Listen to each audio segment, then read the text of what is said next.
Dear students, thermodynamics के previous lecture में हमने थर्मोडायनेमिकल प्रोसेस की स्टडी कर ली थी, वेरियस टाइप्स ऑफ प्रोसेस से isothermal, adiabatic, right, and isochoric, isobaric, cyclic process, reversible process, irreversible process.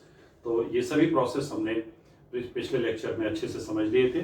Now अब यहाँ से हम इंटरनल एनर्जी, राइट, काफ़ी आपने प्रोसेस में भी देखा था, फर्स्ट लॉ ऑफ थर्मोडायनेमिक्स में हमने इंटरनल एनर्जी टर्म यूज किया था। तो अब हम इंटरनल एनर्जी को डिटेल में अंडरस्टैंड करेंगे और साथ ही देखेंगे कि delta U equal to Q plus W कैसे डिराइव किया गया है ना। हमने उसका एप्लीकेशन पार्ट तो प्रोसेस में थोड़ा सा देख लिया था। तो लिखिए what the heading, internal energy, internal energy, ठीक, ब्रैकेट में delta U, since state function है इसलिए एब्सोल्यूट वैल्यू डिफाइन नहीं है तो डेल्टा लगेगा डेल्टा यू। कुछ ऑथर्स डेल्टा ई भी लिखते हैं for energy, but will use delta U. Fine. तो इंटरनल एनर्जी होती क्या है, मैंने पहले भी आपको बताया था, ये सिस्टम की टोटल एनर्जी है जिसमें सभी एनर्जी का सम है, काइनेटिक, पोटेंशियल, सभी एनर्जी का सम है। फाइन। तो लिखिए the total energy content of the system is called its internal energy.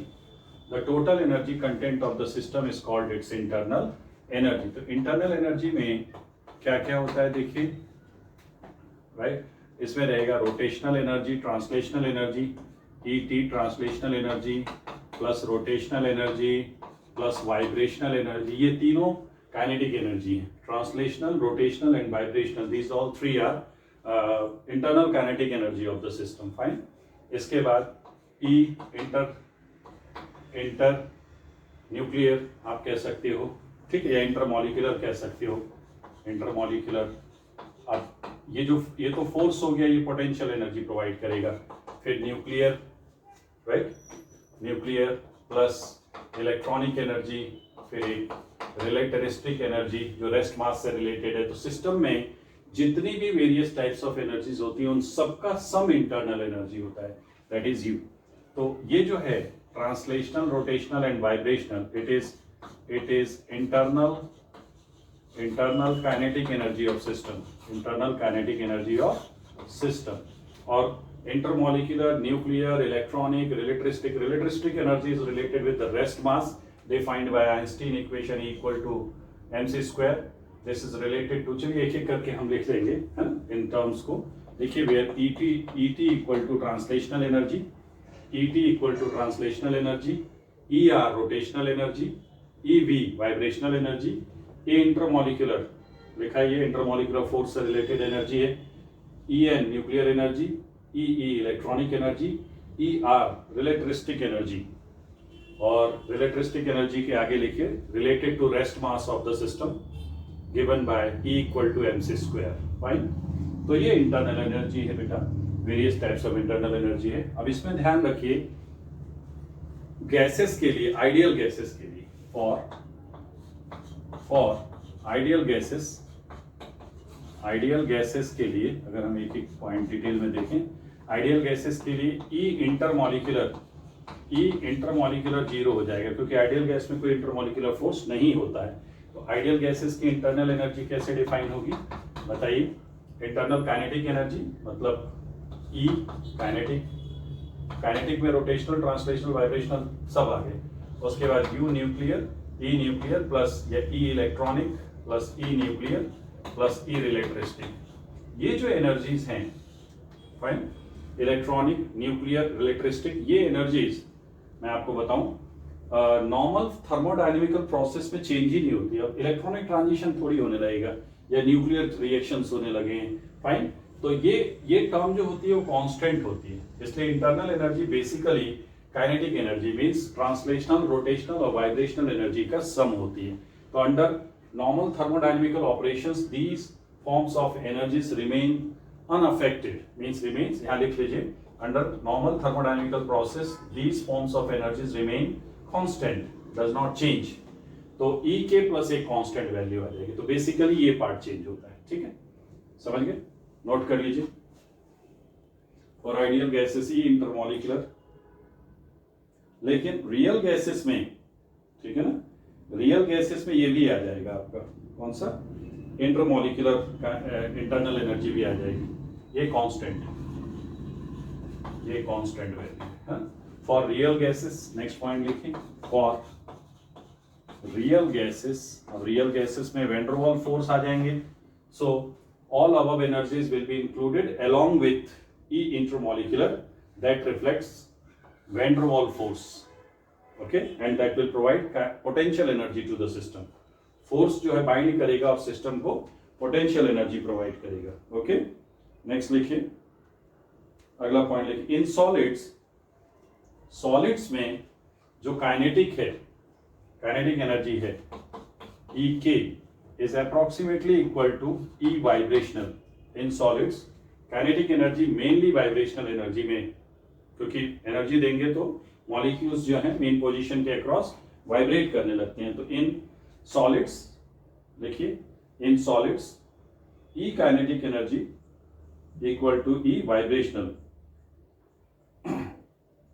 Next, in ionic compounds E intermolecular equal to E intermolecular equal to E intermolecular equal to electrostatic forces between ions, E intermolecular equal to electrostatic forces between ions, and in metals it is E intermolecular equal to metallic bond, metallic bond। Note लिखिए, in all cases, in all cases, सभी cases में ध्यान रखिएगा, in all cases E nuclear plus E electronic, ये जो energy है, देखिए, in all cases E nuclear plus E electronic plus E relativistic are not changed under normal thermodynamical operations, are not changed under normal thermodynamical operations, not changed under normal thermodynamical operations, fine। normal thermodynamical operations में change नहीं होते हैं, तो इसलिए constant value रहती है, ठीक है। तो मैंने आपको क्या बताया, आइडियल गैसेस में इंटरनल एनर्जी यहां से लेके यहां तक ये हट जाएगा, ये भी रहता है लेकिन कांस्टेंट। रियल गैसेस में सब कुछ रहेगा। आयनिक कंपाउंड्स में, रियल गैसेस में वैन डर वाल्स फोर्स है, ये वाला पार्ट चेंज होता रहता है। रियल गैसेस में ये वैन डर वाल्स फोर्स है, आयनिक सॉलिड्स में ये इलेक्ट्रोस्टैटिक फोर्स है, मेटलिक मेटल्स के अंदर ये मेटलिक बॉन्ड है, एंड सभी केसेस में ये वाला पार्ट कांस्टेंट रहेगा। इसलिए बेसिकली हम इसी पार्ट पे फोकस करते हैं, खासतौर पे इन तीनों पे। और सॉलिड्स में तो ये वाला पार्ट एक्टिव होता है, काइनेटिक एनर्जी में vibrational degree of freedom active रहती है, तो I mean vibrational internal energy active रहेगी। तो ये था इंटरनल एनर्जी होता क्या है, पहले तो आपने ये सीखा। अब हम ये सीखेंगे कि इंटरनल एनर्जी को चेंज कैसे कर सकते हैं, ठीक है। सिस्टम की इंटरनल एनर्जी को चेंज करना है, तो नोट लिखिए, the internal energy of a system can be changed by, internal energy of the system can be changed by, number 1 work done, work done से चेंज कर सकते हो। मैंने बताया था आपको, सिस्टम पे वर्क करोगे, हीट डेवलप होगी, हीट डेवलप होगी तो इंटरनल एनर्जी चेंज होगी। वर्क डन से कर सकते हो, डायरेक्ट हीट से कर सकते हो, एंड थर्ड मैटर से भी कर सकते हो, है ना।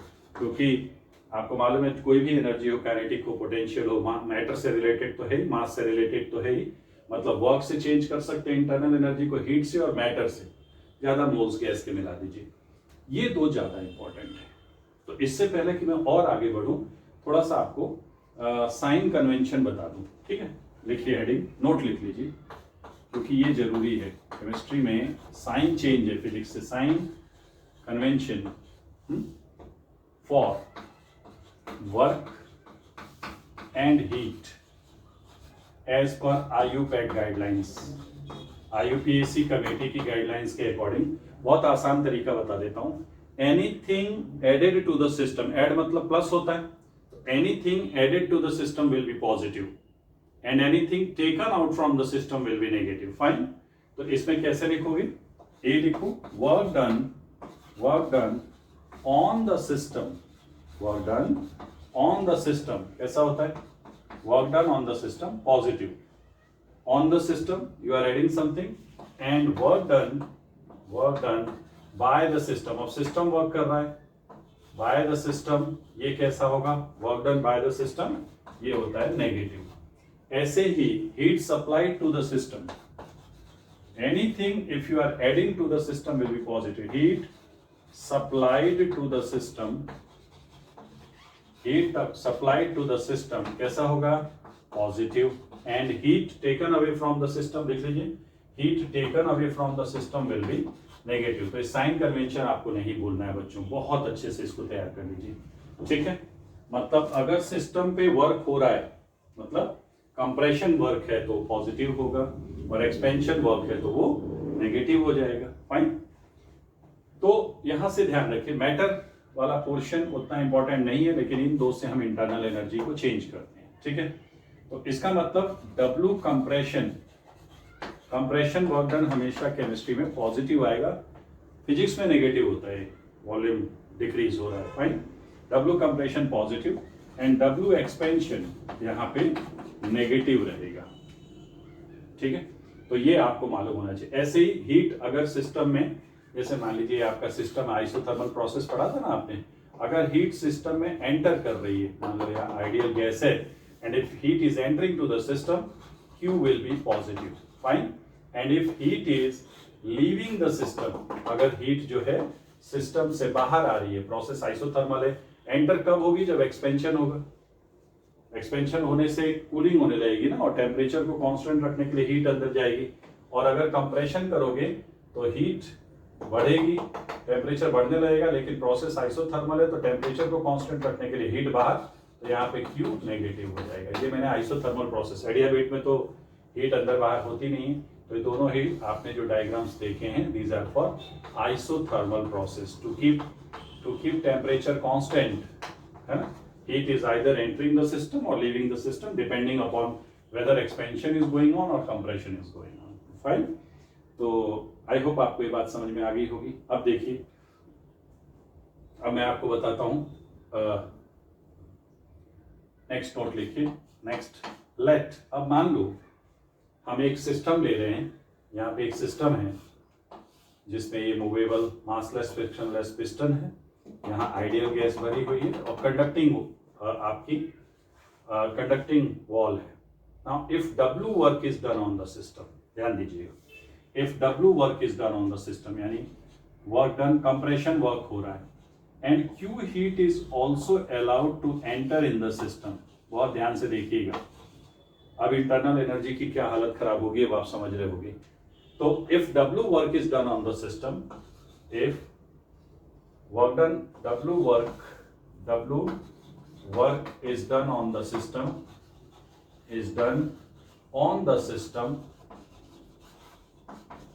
and Q heat is also supplied to the system. Q heat, अब ये स्पॉन्टेनियस नेचुरल नहीं है, ये फोर्सफुल है ना, क्योंकि अगर कंप्रेशन वर्क होगा तो हीट नेचुरल डेवलप होगी। अगर आप हीट को कुछ नहीं करोगे तो यहाँ की हीट सराउंडिंग में आ जाएगी, अगर वॉल कैसी है, कंडक्टिंग है। तो if W work is done on the system and Q heat is supplied to the system, तो क्या होगा, तो W भी पॉजिटिव हो गया और Q भी पॉजिटिव हो गया। तो आप देखो यहाँ पे जो भी गैस है उसमें काइनेटिक एनर्जी भी है, पोटेंशियल एनर्जी भी है। मैंने कहा कि थर्मोडायनेमिकल ऑपरेशंस में काइनेटिक पोटेंशियल एनर्जी में जो टर्म्स हैं, जैसे न्यूक्लियर है, फाइन, इलेक्ट्रॉनिक है जिसमें इलेक्ट्रॉनिक ट्रांजिशन होने लगते हैं, या इलेक्ट्रिसिटी की एनर्जी में कोई चेंज नहीं होता है। ओके, तो mainly will focus our attention to the kinetic energy, means translational, rotational and vibrational. तो यहाँ पे जो गैस के मॉलिक्यूल हैं उनका ट्रांसलेशनल मोशन समझते हो, जो 3 कोऑर्डिनेट सिस्टम है XYZ, उस एक्सिस पे रोटेट फ्रीली घूमने की जो उसकी मतलब जो आराम से फ्रीली अपने XYZ एक्सिस पे घूम सकता है, उसको हम कहते हैं ट्रांसलेशनल डिग्री ऑफ फ्रीडम। और उससे रिलेटेड जो एनर्जी होती है, जैसे मान लो X एक्सिस पे आपका मॉलिक्यूल मूव कर रहा है, Y पे कर रहा है, Z पे कर रहा है, तो ये घूमने के लिए स्वतंत्र है, फ्री है मॉलिक्यूल 3D में। तो उससे रिलेटेड जो एनर्जी होती है वो कहलाती है ट्रांसलेशनल एनर्जी। और अगर मॉलिक्यूल अपनी घूमते घूमते अपने एक्सिस पे रोटेशन भी कर रहा हो तो उस रोटेशन से रिलेटेड एनर्जी कहलाती है रोटेशनल एनर्जी। और अगर मान लीजिए एटम की बजाय मॉलिक्यूल है और उनके बीच में बॉन्ड है और इस बॉन्ड के अक्रॉस वाइब्रेशन भी कर रहा है, ज्यादा हीट दे दिया आपने तो वाइब्रेट भी होने लगेगा, टहल रहा है, रोटेट कर रहा है और वाइब्रेट कर रहा है, सब करने लगे, तो सबसे होगा क्या, ओवरऑल इंटरनल एनर्जी होती क्या है, internal energy rotational, translational, vibrational and then potential energy का सम है। तो अगर आप हीट दोगे तो काइनेटिक एनर्जी बढ़ने लगेगी, यानी रोटेशन, ट्रांसलेशनल, वाइब्रेशनल एनर्जीज बढ़ने लगेंगी। तो ओवरऑल हम ये कह सकते हैं कि जब सिस्टम पे W वर्क होगा और Q हीट भी सप्लाई करेंगे तो सिस्टम की इंटरनल एनर्जी बढ़ेगी। तो यहाँ पे हम चेंज देख रहे हैं, तो डेल्टा U क्या हो जाएगा, Q heat was supplied to the system and W work was also done on the system. So net change in internal energy will be given as delta U equal to Q plus W. दोनों positive मतलब both are added to the system. Fine. तो यहाँ delta U लगा इसलिए minus plus का logic खत्म हो जाता है, ऑब्वियसली इंटरनल एनर्जी बढ़ जाएगी। यही मैथमेटिकल एक्सप्रेशन है फर्स्ट लॉ ऑफ थर्मोडायनेमिक्स का, है ना, mathematical equation for first law of thermodynamics plot, mathematical equation for first law of thermodynamics, note कीजिए। तो फर्स्ट लॉ ऑफ थर्मोडायनेमिक्स क्या बताता है, फर्स्ट लॉ ऑफ थर्मोडायनेमिक्स से हमें क्या आइडिया मिलता है, उससे पता चलता है कि हम सिस्टम की इंटरनल एनर्जी को कैसे चेंज कर सकते हैं। फाइन, सिस्टम की इंटरनल एनर्जी को चेंज करने का क्या तरीका है, तो सिस्टम की इंटरनल एनर्जी को हम हीट और वर्क की हेल्प से चेंज कर सकते हैं। Okay, so these are the two ways by which we can change the internal energy of the system. Of course matter is also there, but since we are dealing with the energy, so directly the two forms of energies are converting into the another form. अच्छा, तो पहले जरा मैं statement बता दूं आपको first law का, जो आप आई थिंक 5th-6th से पढ़ते आ रहे हो, उसके बाद में जरा इन पे आता हूँ, ये डिफरेंट फॉर्म्स ऑफ एनर्जीज पे। देखिए, मतलब sum of two energy equal to another energy, energy equal to energy plus energy ही होगा। नाउ लिसन, लिखिए फर्स्ट लॉ ऑफ थर्मोडायनेमिक्स, लिखें, energy can neither be created nor be destroyed, energy can neither be created nor be destroyed, but one form of energy can be converted into, but one form of energy can be converted into another form. Energy को ना हम बना सकते हैं ना destroy कर सकते हैं, बस हम ट्रांसफॉर्म कर रहे हैं। One energy we are transforming into another form, right? And mathematical equation क्या है? Mathematical equation of first law, delta U equal to Q plus W. Okay? Now, यहाँ पे ये जो Q और W है, ध्यान दीजिएगा, वर्क और हीट। हीट क्या है? Q is heat and it is a random form of energy. क्या है बेटा? Random form of energy. Heat जो है एनर्जी का रैंडम फॉर्म है, और हीट सिस्टम और सराउंडिंग के बीच में हीट एक्सचेंज होने का कारण है टेम्परेचर वेरिएशन। फाइन, लिख लीजिए, heat is random form of energy and the cause of heat exchange between system and surrounding is the difference in temperature. Fine, और वर्क जो है W क्या है, वर्क, कई बच्चों को वर्क और हीट में ही डिफरेंस पता नहीं होता, दोनों एनर्जी है, तो फिर डिफरेंस क्या है, एक रैंडम फॉर्म ऑफ एनर्जी है और एक ऑर्डर्ड फॉर्म ऑफ एनर्जी है, ordered form of energy, ordered form of energy. और ये कब परफॉर्म होता है, वर्क कब परफॉर्म होता है, जब फोर्स में डिफरेंस आता है। एफबीडी बताया था पिछली बार, एक्सटर्नल फोर्स और या एक्सटर्नल प्रेशर और इंटरनल प्रेशर में वेरिएशन आएगा तब परफॉर्म होगा। तो heat is random form of energy and heat exchange occur due to temperature difference, while work is ordered form of energy which is performed due to force difference. Force में जब difference आएगा तो work perform होगा और temperature में difference आएगा तो heat exchange होगा, always remember। और लिख लीजिए next, both Q and W are path function, दोनों के दोनों path function है, both Q and W are path function, but their sum, that is Q plus W equal to delta U is state function। state function क्या होते हैं, जिनकी value केवल initial और फाइनल स्टेट पे डिपेंड करती हो, उसे कोई मतलब नहीं है कि वो स्टेट कैसे अचीव किया गया। फाइन, तो ये कहलाता है बेटा फर्स्ट लॉ ऑफ थर्मोडायनेमिक्स का मैथमेटिकल इक्वेशन। अब इस पे हम थोड़ा और आगे बढ़ेंगे उससे पहले थोड़ा सा मैं आपको मैकेनिकल वर्क के बारे में समझा दूं, डब्ल्यू के बारे में, ठीक है। तो नेक्स्ट नोट देखिए, मैकेनिकल वर्क के बारे में हम थोड़ा सा देखेंगे। मैकेनिकल वर्क, तो वर्क के फॉर्मूले में जब आप वर्क का फॉर्मूला देखोगे तो वर्क डन का फॉर्मूला होता है -P external delta V, pressure into volume work है, प्रेशर फोर्स बाय एरिया, और वॉल्यूम एरिया इनटू लेंथ, तो एरिया कैंसिल, तो फोर्स इनटू लेंथ जो है फोर्स इनटू डिस्प्लेसमेंट वर्क आ जाएगा। फाइन, तो ये देखिए W equal to -P external into delta V। अब आपको ये समझना है माइनस क्यों, फिजिक्स में माइनस नहीं होता, वहां तो P डेल्टा V वर्क है। ओके, माइनस क्यों लगाया मैंने वो मैं आपको बताता हूं। देखिए, अगर एक्सपेंशन वर्क हुआ, देखिए इसको हम ऐसे भी लिख सकते हैं, W equal to -P external final volume minus initial volume V2 minus V1। अब देखिए, अगर एक्सपेंशन वर्क हुआ ड्यूरिंग एक्सपेंशन वर्क या ड्यूरिंग एक्सपेंशन, जब एक्सपेंशन होगा तो V2 will be greater than V1 हो जाएगा। एक्सपेंशन के समय V2 ग्रेटर देन V1, इसका मतलब V2 माइनस V1 क्या आएगा, पॉजिटिव टर्म आएगी। एंड एक्सपेंशन वर्क डन होता कैसा है, ड्यूरिंग एक्सपेंशन वर्क डन कैसा होता है, वर्क डन नेगेटिव होता है, क्योंकि सिस्टम वर्क कर रहा है। एक्सपेंशन तो तब होगा ना जब इंटरनल प्रेशर एक्सटर्नल प्रेशर से ज्यादा हो जाएगा। क्या कहते हो, इंटरनल प्रेशर एक्सटर्नल प्रेशर से ज्यादा हो जाएगा तब वर्क डन होगा। इंटरनल प्रेशर अप्लाई कौन कर रहा है, गैस, यानी गैस वर्क कर रही है। तो जब भी सिस्टम वर्क करता है तो वर्क नेगेटिव होगा, है ना। तो V2 माइनस V1 नेगेटिव। अब जरा फॉर्मूला क्या है, W equal to -P external delta V। अगर ये टर्म पॉजिटिव है, ये टर्म पॉजिटिव है ना, ये तो पॉजिटिव एक्सटर्नल प्रेशर तो है ही। यहाँ साइन नेगेटिव क्यों लगाया गया है अब आप समझ जाओगे। अब यहाँ नेगेटिव वर्क आएगा, नेगेटिव वर्क का मतलब सिस्टम वर्क कर रहा है। अगर आपने यहाँ माइनस नहीं लगाया होता तो क्या हो जाता, तो ये वर्क पॉजिटिव आ जाता है। और this is only to justify the IUPAC convention, sign convention. Now during contraction, during contraction के समय क्या होगा, V2 लेस देन V1 आ जाएगा।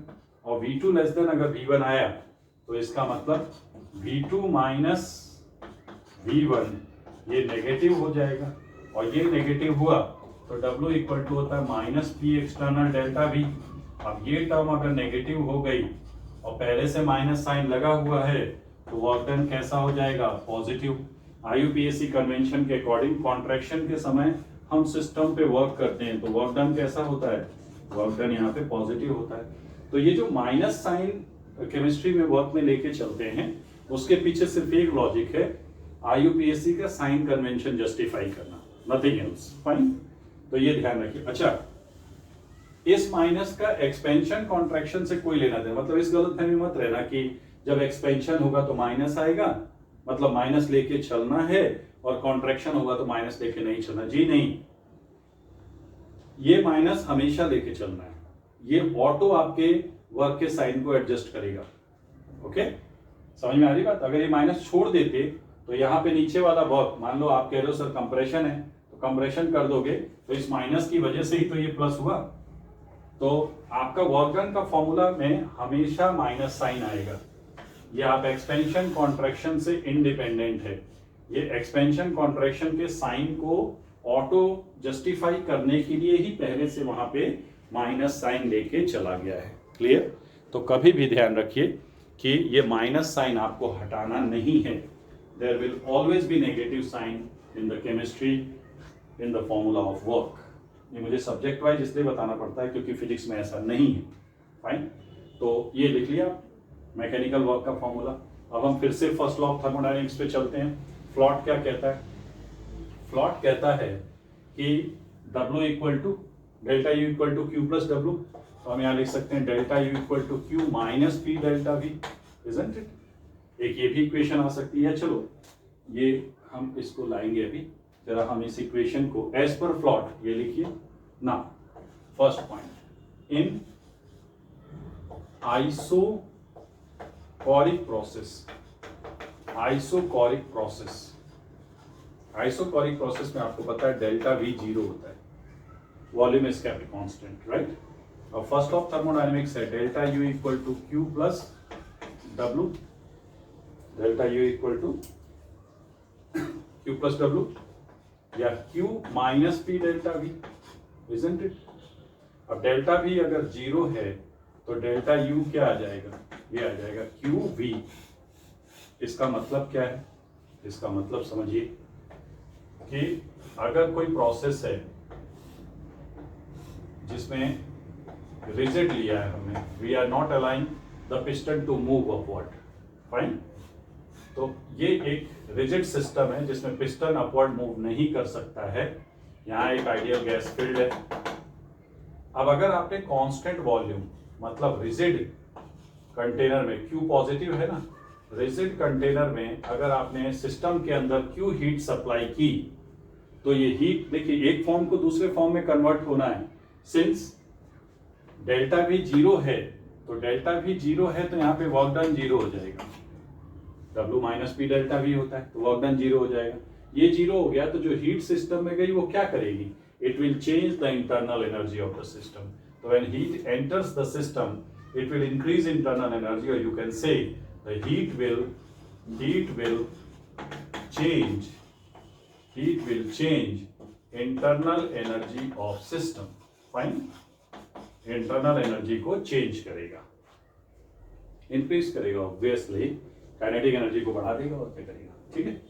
तो ये आइसोकोरिक प्रोसेस में मतलब इस delta U equal to Q V का मतलब समझे। इसका मतलब है इन आइसोकोरिक प्रोसेस V यहाँ सफिक्स प्रीफिक्स में यहाँ पे है आपका सबस्क्रिप्ट में, तो V सबस्क्रिप्ट में होने का मतलब क्या है, कांस्टेंट वॉल्यूम है। मतलब heat supplied to the system at constant volume changes the internal energy of the system, changes the internal energy of the system V। In अगर आइसोकोरिक के बाद आइसोथर्मल प्रोसेस, आइसोथर्मल प्रोसेस में आपको पता है क्या होता है, आइसोथर्मल प्रोसेस में delta T equal to zero, right.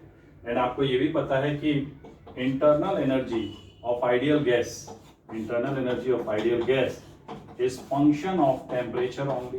कारण मैंने पिछले लेक्चर में बताया था।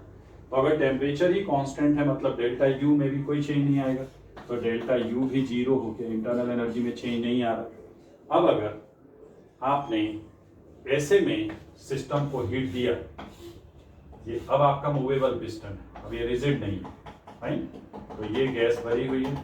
अब अगर सिस्टम में यहाँ पे जैसे मैं अगर इस इक्वेशन को यूज करूं तो ये आ जाएगा Q equal to minus W, isn't it. Q equal to minus W मतलब Q पॉजिटिव है तो heat supplied to the system is equal to minus आ गया वर्क पे, work done by the system. तो अगर अब आपने यहाँ पे हीट सिस्टम के अंदर सप्लाई की तो ये हीट इंटरनल एनर्जी को चेंज कर सकती थी, लेकिन इंटरनल एनर्जी में चेंज नहीं होना है तो यहाँ एक्सपेंशन वर्क होगा। और एक्सपेंशन वर्क जो हीट आएगी गैस की काइनेटिक एनर्जी बढ़ाएगी, ये मॉलिक्यूल्स इस पिस्टन पे प्रेशर अप्लाई करेंगे, पिस्टन में एक्सपेंशन आएगा और ये जो एक्सपेंशन वर्क है वो नेगेटिव हो जाएगा, इजंट इट। तो heat supplied to the system कहीं तो जाएगा। आप क्या सीख रहे हो इस सभी प्रोसेस में, आप सीख रहे हो कि एक एनर्जी दूसरे एनर्जी में चेंज हो रही है। Heat random form of energy is being transferred to the ordered form of energy, fine. आया समझ? या उल्टा भी लिख सकते हो, या क्या कर सकते हो कि अगर कंप्रेशन वर्क हुआ तभी तो टेम्परेचर कांस्टेंट रहेगा। हीट आई तो टेम्परेचर बढ़ेगा, लेकिन टेम्परेचर को कांस्टेंट रखने के लिए उतना वर्क करना पड़ेगा। ऐसे ही अगर आपने कंप्रेशन वर्क किया, इस पे कंप्रेशन वर्क किया, एक्सटर्नल प्रेशर बढ़ाया, तो W अगर कंप्रेशन कर रहे हो तो क्या होगा, ये पॉजिटिव हो जाएगा। कंप्रेशन करोगे तो गैस के मॉलिक्यूल्स की काइनेटिक एनर्जी बढ़ेगी। अगर काइनेटिक एनर्जी बढ़ी तो कॉलिजन बढ़ेगा, कॉलिजन बढ़ा तो टेम्परेचर बढ़ेगा, और टेम्परेचर को हमें कांस्टेंट रखना है, इसलिए सिस्टम से हीट बाहर चली जाती है। तो यहाँ पे क्या आ जाएगा, पॉजिटिव W है तो ये Q माइनस हो जाएगा। नोट कीजिए, अच्छे से नोट करो। तो ये हम फर्स्ट लॉ ऑफ थर्मोडायनेमिक्स जो है उसके वेरियस एप्लीकेशंस देख रहे हैं कि हम इक्वेशन को आइसोकोरिक, आइसोथर्मल, एडियाबेटिक, इन सब प्रोसेस पे कैसे अप्लाई कर सकते हैं। ठीक, अब हम इसको अप्लाई करेंगे एडियाबेटिक प्रोसेस पे।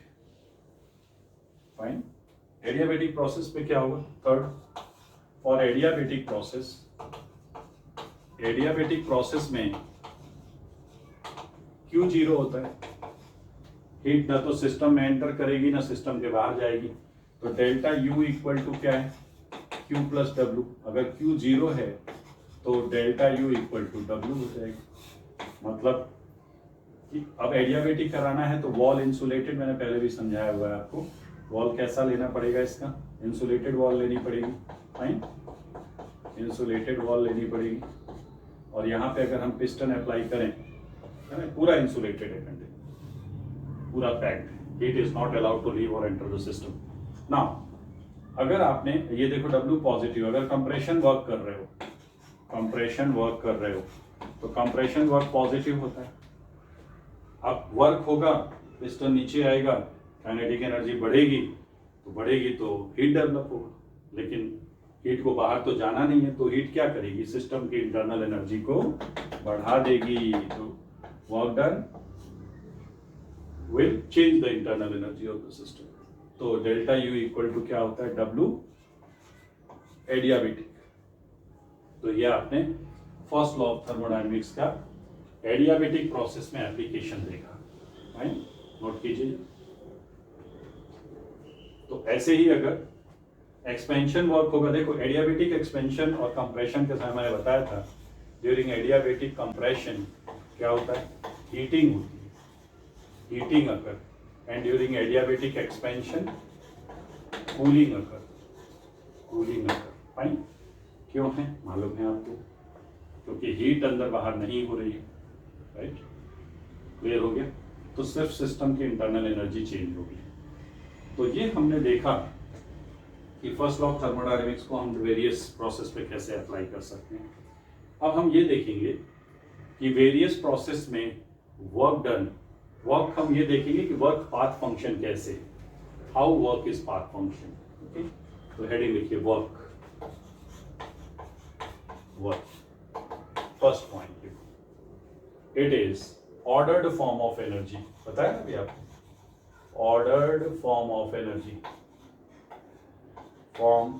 Energy, it is ordered form of energy. B लिखिए, work is performed due to difference in force और pressure. Work is performed due to difference in force और प्रेशर। ओके, मतलब जब ये आपका एक्सटर्नल ड्राइविंग फोर्स, मान लो compression कर रहे हैं तो ये ड्राइविंग फोर्स हो गया, और कंप्रेशन के समय, ये कंप्रेशन का डायग्राम बना रहा हूं मैं क्योंकि ड्राइविंग और अपोजिंग फोर्स चेंज होते रहती है। ये ड्राइविंग फोर्स है, ओके, और ये अपोजिंग फोर्स है। फाइन, तो जब फोर्स में डिफरेंस आएगा तो वर्क होगा। अगर Fd इक्वल टू, अगर यहाँ पे कुछ हमने अगर मास m मास का ब्लॉक भी रख दिया तो इसकी वजह से भी एक आपका नीचे की तरफ ड्राइविंग फोर्स लगेगा mg। Fine, if Fd equal to Fo plus mg, अगर ये बैलेंस है तो कोई वर्क नहीं, लेकिन अगर driving force, fine, driving force is greater than Fo plus mg, तो क्या होगा? If driving force is greater than opposing force, fine, if driving force is greater than opposing force, sorry ये गलत हुआ है, एक सेकंड है, यहाँ पे ड्राइविंग फोर्स mg भी ड्राइविंग फोर्स, एक मिनट, या एक्सपेंशन का बना देते हैं, इसको एक्सपेंशन का बना देते हैं। चलो, एक्सपेंशन के समय ये ड्राइविंग फोर्स हो जाएगा, ठीक है, और ये आपका अपोजिंग फोर्स हो जाएगा एक्सपेंशन के लिए। फाइन, अब सही, F ड्राइविंग जो है अपोजिंग फोर्स प्लस mg, अगर ये ब्लॉक रखा है तो ठीक है, अदरवाइज क्योंकि पिस्टन को तो मासलेस फ्रिक्शनलेस मान के चलते हैं, मानते हैं ऐसा। तो अगर Fd ड्राइविंग फोर्स ज्यादा है तो एक्सपेंशन होगा, और अगर Fd less than Fo plus mg हो गया तो कंप्रेशन होगा। तो फोर्स में डिफरेंस की वजह से वर्क होता है, और अगर Fd equal to Fo plus mg हुआ तो ये एफबीडी की कंडीशन है, आई मीन एफबीडी जब हम बनाते हैं तो इक्विलिब्रियम की condition, it is the condition of equilibrium, fine, all forces are balancing each other, तो इस पे इक्विलिब्रियम होगा, पिस्टन कहीं भी मूव नहीं करेगा। ओके, तो ये वर्क हो गया, एनर्जी की यूनिट वगैरह तो हमें मालूम है, जूल और कैलोरीज, ठीक है। अब यहां से तो ऑर्डर्ड फॉर्म ऑफ एनर्जी है, work is performed when there is difference in force driving and opposing force, में जब डिफरेंस होगा तब ये वर्क परफॉर्म होगा। थर्ड पॉइंट लिखिए, work is a path function, it is not a state function, ये path पे डिपेंड करता है, अभी हम प्रूव करेंगे। Work is a path function, it is not a state function. आइए वेरियस प्रोसेस में हम वर्क डन निकालना सीखें। जैसे मान लो पीवी कर्व पे देखते हैं, पीवी कर्व पे एक सिस्टम है ना, ये पॉइंट ए से बी तक आता है, ऐसे ए से बी तक आता है, बी से सी तक जाता है और सी से लौट के फिर ए पे गया, मान लो साइक्लिक प्रोसेस। तो साइक्लिक प्रोसेस में तो आपको पता ही है कि स्टेट फंक्शन जीरो हो जाएंगे, पाथ फंक्शन जीरो नहीं होगा। तो अगर आपसे यहाँ पूछा जाए कि वर्क डन कितना होगा, तो आपको मालूम एरिया ऑफ ट्राइंगल हो जाएगा, isn't it? तो यहाँ पे देखिए, ये आपका मान लो इनिशियल वॉल्यूम है, ये फाइनल वॉल्यूम है, ये V2 है, ये V1 है, ये आपका यहाँ से चलना शुरू है, तो ये आपका मान लीजिए ये P1 है, ये P2, फाइन।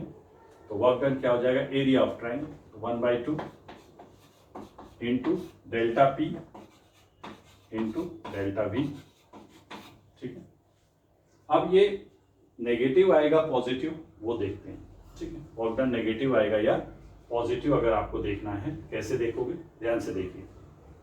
अगर मैं ए बी पे आपसे वर्क पूछूं तो इस लाइन के नीचे का एरिया, ए बी में देखो ए से बी एक्सपेंशन हो रहा है, बी से सी में कंप्रेशन हो रहा है, एंड सी से ए में कुछ नहीं हो रहा है क्योंकि वॉल्यूम कांस्टेंट है, फाइन। तो इस क्लोज लूप में या साइक्लिक प्रोसेस में वर्क नेगेटिव आएगा पॉजिटिव कैसे देखेंगे, सुनिए।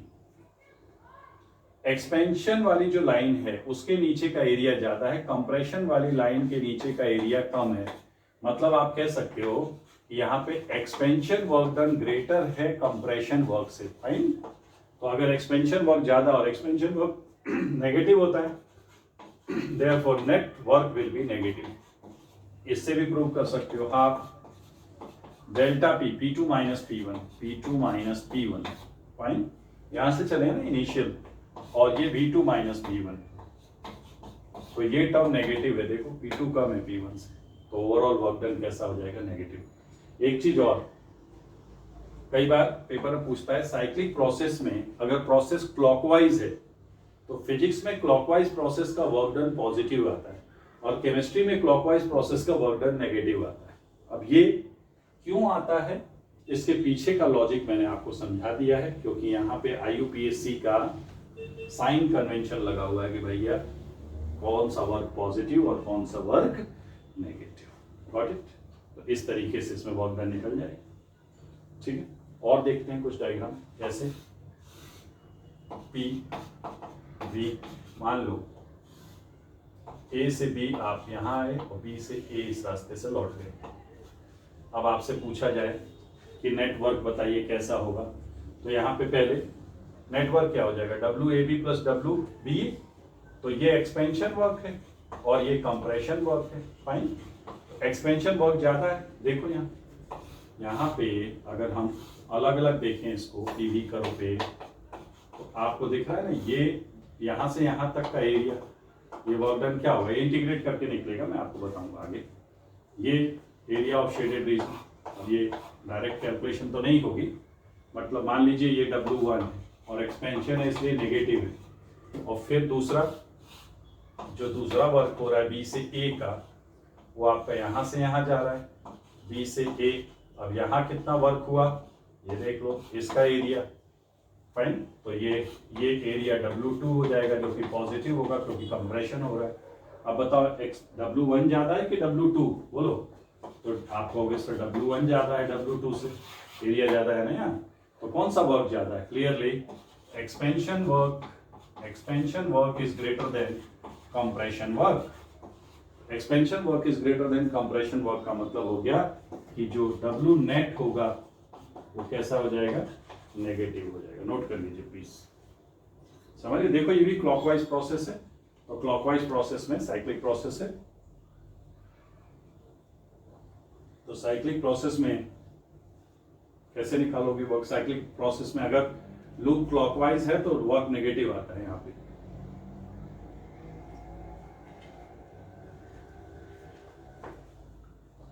ठीक है भाई, और देखते हैं कुछ डायग्राम्स। जैसे अगर आप थर्ड डायग्राम देखते हैं, पीवी ए से बी इस रूट से गए और उसी रूट से वापस आ गए, तो नेट वर्क डन 0 हो जाएगा। पाथ फंक्शन समझ में आया? ये देखो पाथ फंक्शन पाथ पे डिपेंड कर रहा है। इन सभी प्रोसेस में ऑल जो स्टेट फंक्शंस है वो 0 हो जाएंगे, मैं पहले बता चुका हूँ। फोर्थ, अगर ऐसा क्लोज लूप बनाते हुए मूवमेंट हो रहा है, ऐसे गए आप ए से बी, ऐसे गए और बी से ए फिर ऐसे वापस आ गए, ये एक्सपेंशन वर्क है और ये कंप्रेशन वर्क है। तो देखो एक्सपेंशन वर्क अगर आप देखोगे, मैं यहाँ एक्सपेंशन का डायग्राम सेपरेट बना रहा हूँ, तो आप देखोगे कि ये है एक्सपेंशन वर्क। फाइन, ए से बी के पास इसके लूप के नीचे का एरिया आप देख लो। और अगर कंप्रेशन वर्क बनाओगे पीवी, कंप्रेशन वर्क का देखोगे वो कैसा है? फाइन, ए और बी। अब इस लाइन के नीचे का एरिया और इस लाइन के नीचे का एरिया सेम हो जाएगा। तो ये एक्सपेंशन है, यहाँ W नेगेटिव है, यहाँ W पॉजिटिव है, लेकिन यहाँ नेट W 0 है। तो साइक्लिक प्रोसेस में ये कंक्लूजन क्या निकला, ये लिख लीजिए। इन साइक्लिक प्रोसेस देखिए फटाफट, all state functions are always 0. All state functions are always 0. सभी की सभी जो स्टेट फंक्शंस है वो हमेशा 0 होती हैं। कारण समझ में आ गया आपको? All state functions are always 0. However, work may or may not be 0. Work 0 हो भी सकता है और नहीं भी हो सकता। Work may or may not be 0. इस टाइप के लूप में कैसे वर्क डन निकालते हैं, that I let you know. Fine, चलो और देख लेते हैं। जैसे कोई इस टाइप का प्रोसेस है, पीवी ऐसे सर्कुलर लूप बना रहा है। अब इसमें वर्क पॉजिटिव होगा या नेगेटिव कैसे पता चलेगा? यहाँ से यहाँ जा रहा है पहले, फिर वापस आ रहा है। मान लो इस पे हम 2 पॉइंट ले लेते हैं, ए और बी। तो आप देख रहे हो ए से बी में एक्सपेंशन हो रहा है। देखो अलग अलग डायग्राम बना के हम इसको समझने की कोशिश करेंगे। ए से बी इस रूट से गया है, वो ए से बी, वर्क डन कितना होगा? देखो इस पूरे ये जो एरिया होगा ये, फाइन। और जब ये प्रेशर वॉल्यूम कंप्रेशन लौट के जब आ रहा है तो इस रूट से आ रहा है, बी से ए। अब यहाँ एरिया देखो, कौन सा एरिया जाता है देखो। तो इसका सीधा मतलब है कि W expansion is greater than W compression, इसलिए नेट वर्क डन यहाँ पे कैसा हो जाएगा? नेगेटिव। तो क्लोज लूप में क्लॉकवाइज, ये क्लॉकवाइज है ना, क्लॉकवाइज में यहाँ केमिस्ट्री में वर्क डन नेगेटिव होता है। अगर यहीं पे हम एंटी क्लॉकवाइज बना लेते, पीवी, जो नेटवर्क होगा वो इसका एरिया हो जाएगा, network area of this close loop. Fine, अब ये सर्कुलर पाथ हो सकता है, एलिप्टिकल पाथ हो सकता है, दैट विल डिपेंड एग्जामिनर क्या सेट करता है। आप मान लीजिए इस टाइप से मूवमेंट हो रहा है, आई मीन प्रोसेस हो रही है, और अब एंटी क्लॉकवाइज है। अब देखो जैसे यहाँ पे हम 2 पॉइंट ले लेंगे, ए एंड बी। अब देखो बी से ए ये कंप्रेशन, यहाँ से यहाँ तक कंप्रेशन, और ए से बी एक्सपेंशन। फाइन, अब यहाँ दिख रहा होगा आपको कि कंप्रेशन वर्क ज्यादा है, W compression is greater than W expansion, तो मतलब डब्ल्यू नेट क्या हो जाएगा, डब्ल्यू नेट वो हो जाएगा कंप्रेशन यानी पॉजिटिव।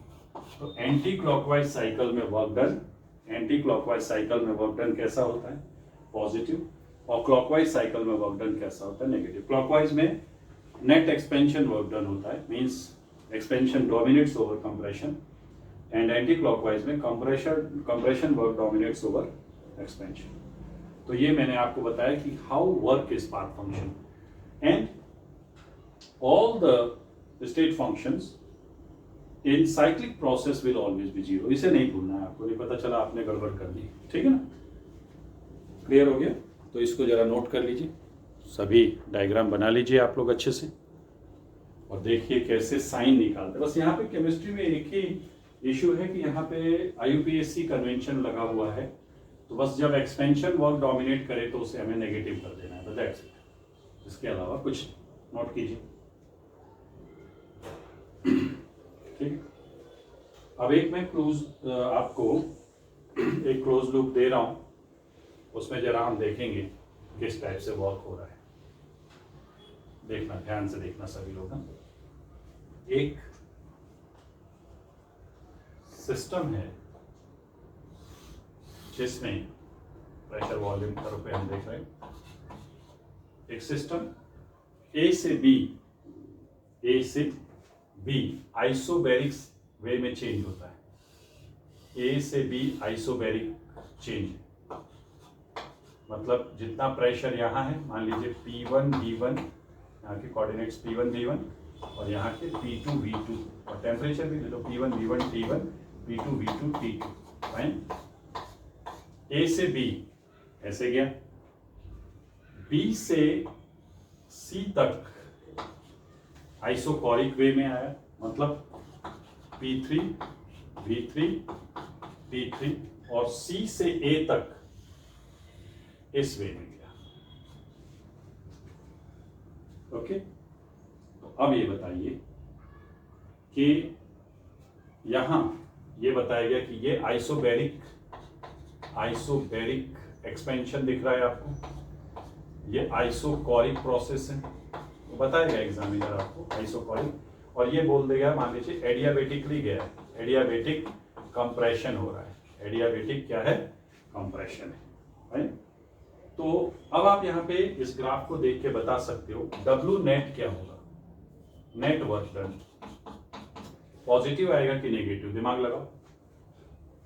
ये एक्सपेंशन, इस लाइन के नीचे का एरिया देख लो, यहाँ वर्क डन 0 है, आइसोकोरिक प्रोसेस, और यहाँ कंप्रेशन है। इस लाइन के नीचे का एरिया देखो और इस लाइन के नीचे का एरिया देखो, ऑब्वियसली आपको दिख रहा है कि expansion work done is dominating over compression work done, यानी work done net work negative आएगा जब हम न्यूमेरिकल सॉल्व करेंगे। अच्छा, डब्ल्यू नेट होगा क्या, यहाँ W1 है, मान लीजिए W2 है, ये W3 है, तो ये हो जाएगा W1 plus W2 plus W3, however W2 is 0, W2 कितना है यहाँ 0 है, तो ये आ जाएगा W1 प्लस W3। और देखिएगा W1 क्या है, एक्सपेंशन वर्क है, और W3 क्या है, कंप्रेशन वर्क है, तो जो W1 है वो नेगेटिव आएगा और W3 जो है पॉजिटिव, ये नेगेटिव आएगा एक्सपेंशन और ये पॉजिटिव आएगा कंप्रेशन। अब जो डोमिनेट कर जाए, है ना, कैसे निकालोगे, आइसोबैरिक प्रोसेस का वर्क। अब खैर इसका हम डेरिवेशन निकालेंगे, ये तो माइनस P डेल्टा भी होता है, तो अभी इसको हम छोड़ देते हैं। इसके अलावा और अगर कुछ बातें करनी है इस पे, तो हम क्या बोल सकते हैं कि first point P1 equal to P2 है, isn't P1 equal to P2 है, और क्या बोलोगे V1 लेस देन V2 है, देखिए रहा ग्राफ पे V1 लेस देन V2 है। थर्ड, टेम्परेचर T1 T2 का रिलेशन बताओ जरा, T1 T2, प्रेशर सेम है, वॉल्यूम बढ़ रहा है, तो अगर वॉल्यूम बढ़ रहा है तो इसका मतलब T2 ग्रेटर देन T1 होगा, फाइन। फिर इधर आ जाइए, P2 और P3 में क्या रिलेशन है, P2 ग्रेटर देन P3 है, ग्राफ पे देखते जाओ, P2 ग्रेटर देन P3 है, V2 इक्वल टू V3 है, फाइन। और टेम्परेचर का क्या रिलेशन है, अब वॉल्यूम कांस्टेंट है, वॉल्यूम कांस्टेंट है, लेकिन यहां से आने में प्रेशर कम हो रहा है, तो टेम्परेचर भी कम हो जाएगा, मतलब T3 लेस देन T2 होगा, फाइन। अब जरा इधर आ जाओ, P3 और P1 में देखो, P3 और P1 में देखो, इधर लिख देते हैं, कितने पॉइंट होगा 6। ये सब स्टडी करनी आनी चाहिए, तब न्यूमेरिकल सॉल्व होंगे। 7 P1 ग्रेटर देन P3 है। कुछ चीजें तो ग्राफ से दिख रही हैं। वॉल्यूम बताओ, वॉल्यूम में V3 ग्रेटर देन, V3 ज्यादा है ना, V3 ग्रेटर देन V1 है। और अब टेम्परेचर बताओ। एग्जामिनर PV ना पूछेगा लेकिन T जरूर पूछेगा।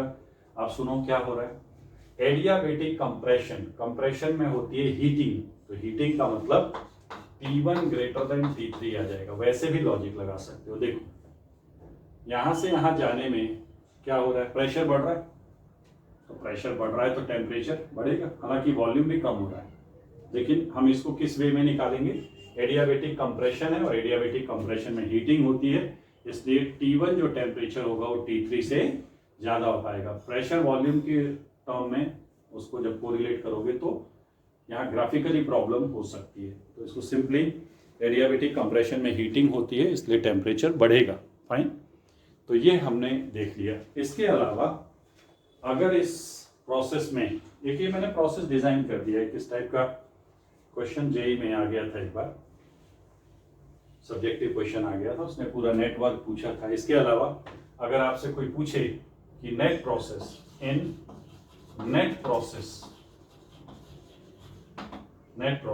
फर्स्ट W नेट, आप कहेंगे नेगेटिव। नेट वर्क डन कैसा है, नेगेटिव, एक्सपेंशन ज्यादा है। अगर आपसे किसी ने पूछा इंटरनल एनर्जी, आप कहेंगे 0 क्योंकि साइक्लिक प्रोसेस है। आपसे कोई कहे एंथैल्पी, आप कहेंगे 0। अगर पूछा जाए एंट्रोपी, आप कहेंगे 0।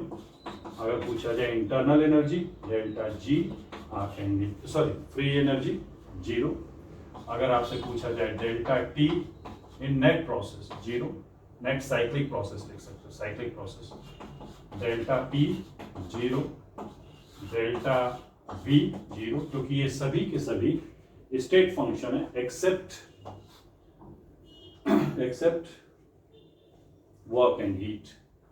तो ये आपने स्टडी कर ली बेटा, इसमें ऐसे रहता है, ठीक है ना। तो इस तरीके से हम वेरियस थर्मोडायनेमिकल पैरामीटर्स को ग्राफिकली फाइंड कर सकते हैं, उनकी वैल्यू बता सकते हैं। अभी तो मैं आपको बताऊंगा वर्क डन का फॉर्मूला, एक्चुअली यहाँ पे हम डेराइव करेंगे फॉर्मूला क्या होता है।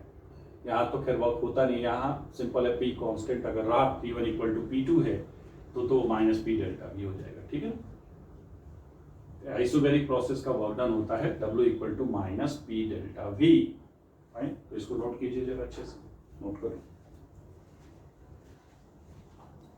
तो इस तरीके से आप लोग साइक्लिक प्रोसेस की स्टडी कर सकते हैं, ठीक है, साइक्लिक प्रोसेस की स्टडी कर सकते हैं। वर्क आपने देखा, नेट वर्क 0 नहीं हो रहा है। वर्क तो आप निकालोगे, कैलकुलेट करोगे, स्केल देगा, वो P1 V1 की वैल्यू देगा सब आपको, फिर आपसे पूछेगा कि भाई वर्क डन बताइए। अब उसके बाद आपको परफेक्ट साइन मिलेगा। वर्क का न्यूमेरिकल वैल्यू कैलकुलेट करके देना पड़ेगा, इनका तो पूछ के कोई फायदा है नहीं, सब 0 है, ठीक है। तो इस तरीके से वर्क डन कैलकुलेट किया जा सकता है, राइट। और देखिए जरा, अगर हम मान लो यहाँ पे एक प्रोसेस डिजाइन करते हैं, सपोज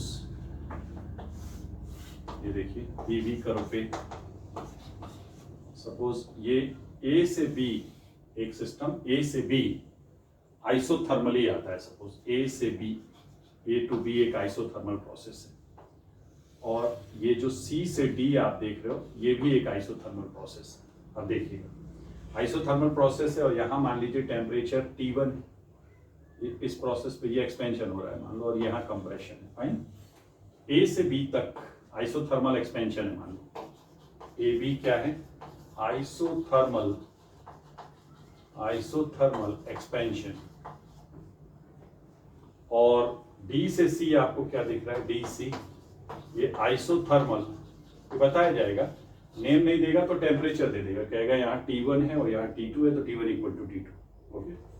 आइसोथर्मल कंप्रेशन। अब मैं आपसे यहाँ पे दो बातें पूछता हूँ, AB में टेम्परेचर T1 है मान लीजिए, और C से D पे टेम्परेचर T2 है। अब हम यहाँ एक P से Q लूप बनाते हैं, P से Q, ये कौन सा प्रोसेस है? तो आप कहोगे P से Q क्या है? Adiabatic expansion, P to Q adiabatic expansion, volume बढ़ रहा है। और अगर मैं यहां से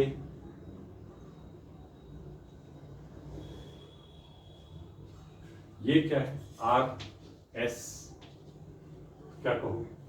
RS प्रोसेस क्या है? टेम्परेचर वेरिएशन है ना, तो एडियाबेटिक ही होगा। RS क्या है? एडियाबेटिक कंप्रेशन, वॉल्यूम कम हो रहा है कि नहीं, ये देख लो। थोड़ा सा डायग्राम चेंज करते हैं, वॉल्यूम कम होते दिखना चाहिए ना। Yes, fine. ये वॉल्यूम ज्यादा हो गया, सॉरी, पहले ही सही था, सॉरी। यस, यहाँ पे वॉल्यूम जो है ना, और ये जो वॉल्यूम ये कम होना चाहिए, तो ये कार्नोट साइकिल बन गई एडियाबेटिक कंप्रेशन। तो आप देखोगे कि जब आप जैसे R और S, ठीक है ना, ये आप चाहें तो इसको A B हटा के SPQR ऐसे भी लेके चल सकते हैं। ऐसे इसकी नेमिंग अगर हम हटा दें तो SP isothermal expansion and QR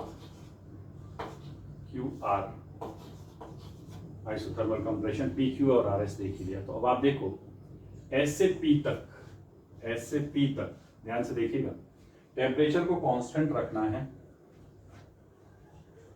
expansion work हो रहा है, एक्सपेंशन वर्क में कूलिंग होती है, कूलिंग हो रही है, और कूलिंग हो रही है तो टेम्परेचर डाउन होने लगेगा। लेकिन हमें तो क्या करना है? टेम्परेचर को कांस्टेंट रखना है।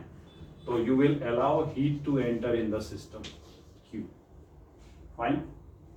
और जब Q से R पे जाओगे, Q से R पे जाओगे तो क्या होगा? ये कोई ऐसा प्रोसेस है, आइसोथर्मल कंप्रेशन। कंप्रेशन में हीट डेवलप होगी, और आपको तो टेम्परेचर को कांस्टेंट रखना है, और इंटरनल एनर्जी अगर आइडियल गैस है तो चेंज होती नहीं है, तो यहाँ से Q बाहर आएगा, राइट। तो ये आपने जो प्रोसेस देखा PQRS जो आपको दिख रहा है SPQR, ये एक साइक्लिक प्रोसेस है जिसमें SPQR PQ एंड RS आपने देखा, राइट। कब क्या क्या वर्क हो रहा है देखो, रिजल्टेंट वर्क, क्योंकि कैसा प्रोसेस है अपना, क्लॉकवाइज प्रोसेस है। तो क्लॉकवाइज प्रोसेस में नेटवर्क कैसा आएगा बताइए? क्लॉकवाइज प्रोसेस में नेटवर्क कैसा आता है? केमिस्ट्री में साइन कन्वेंशन के अकॉर्डिंग अगर निकालोगे तो क्लॉकवाइज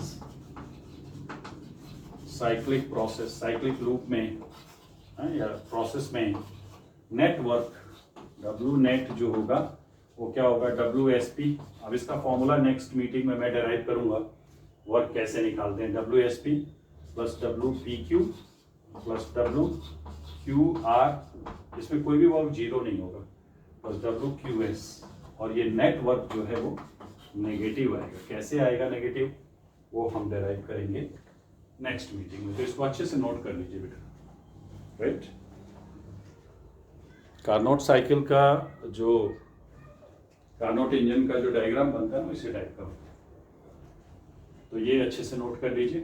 अब हमने प्रोसेस समझ लिया है, इंटरनल एनर्जी समझ ली है। नेक्स्ट मीटिंग में मैं डिफरेंट प्रोसेस पे वर्क डन के फॉर्मूले डिराइव कराऊंगा आपको, है ना, जैसे आइसोथर्मल प्रोसेस का फॉर्मूला, एडियाबेटिक प्रोसेस का फॉर्मूला, फाइन, और फिर उससे रिलेटेड हम न्यूमेरिकल्स करेंगे। वंस हम वर्क डन के फॉर्मूले डिराइव कर लेंगे, उसके बाद हम हीट कैपेसिटी, बहुत इंपॉर्टेंट होता है heat capacity, specific heat capacity, CP CV, right, और डिग्री ऑफ फ्रीडम।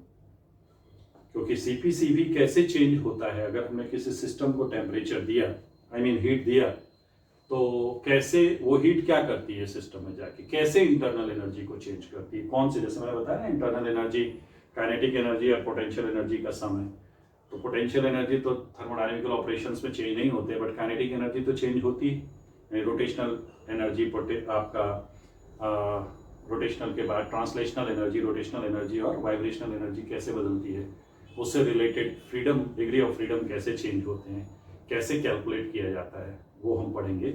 लेकिन पहले हम वर्क डन डिराइव करेंगे नेक्स्ट मीटिंग में, और उससे रिलेटेड न्यूमेरिकल सॉल्व। अभी हम क्या कर रहे हैं, सिर्फ ग्राफ देख के बता दे रहे हैं कि वर्क नेगेटिव आएगा, पॉजिटिव आएगा, कैसा आएगा, लेकिन अब हम पूरे हर प्रोसेस का, यहाँ जैसे एस से पी तक वर्क डन का फॉर्मूला, पी से क्यू तक वर्क डन का, क्यू से आर पे कितना वर्क हुआ, आर से एस पे कितना वर्क हुआ, फिर सभी ऑल फोर वर्क को ऐड करके net work.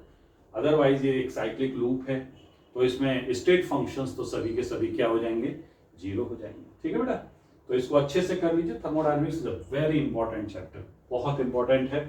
Exam point of view से भी इसका वेटेज काफी हाई होता है ना। समझ तो आप रही होंगे किस टाइप का टॉपिक है, तो अंडरस्टैंडिंग तो चाहिए।